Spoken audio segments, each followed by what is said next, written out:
Good morning. You are listening to Kanak Keswani, your news anchor of Lavafara Media. Here we bring you latest updated news from around the world. Glimmer in COVID surge. Less than 5% of all patients require critical care. As returning migrants and easing lockdown push the coronavirus far and wide. An analysis of state-wise data shows that when it comes to COVID patients requiring critical care, their share, even in high-burden states like Maharashtra, Delhi, Gujarat, and Tamil Nadu, remains low. So is the demand for the ventilators. Similar is the cases in states like Bihar, Jharkhand, Chhattisgarh, and Odisha, where the migrants' influx is pushing up COVID numbers. Petrol, diesel, oil.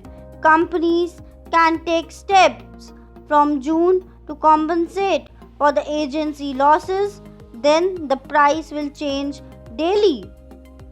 Oil marketing companies may increase petrol and diesel prices by up to ₹5 in June to bridge the lockdown. Apart from this, companies are also preparing to restore the system of daily price changes from next month.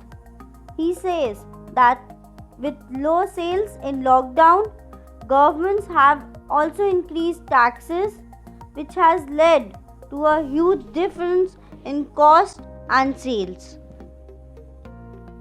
How to trust China?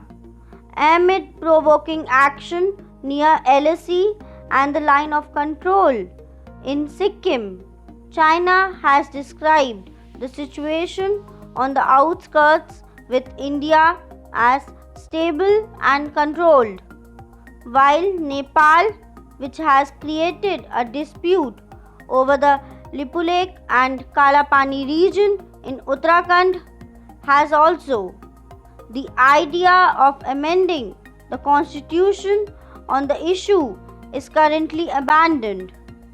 Both these developments are the result of India's diplomatic pressure, but it can be said from past experience that China cannot be trusted very much. In the first week of this month, Chinese troops have started instigating action near LAC in Pangong, Demchok, and Galwan Valley in eastern Ladakh, and Lakula in Sikkim, causing tensions between the two countries over the 2017 confrontation at Doklam 3 years ago. US coronavirus death top 100,000 as country reopens. The novel coronavirus has killed more than 100,000 people in the United States. According to the Reuters tally on Wednesday, even as the slowdown in deaths encouraged business to reopen and Americans to emerge from more than 2 months of lockdown, about 1,400 Americans have died on average each day in May, down from a peak of 2,000 in April. According to the tally of state and country data on COVID-19 deaths. I, Kanak Keswani, will come with new updates tomorrow. Stay tuned with us. Have a great day ahead. Thank you.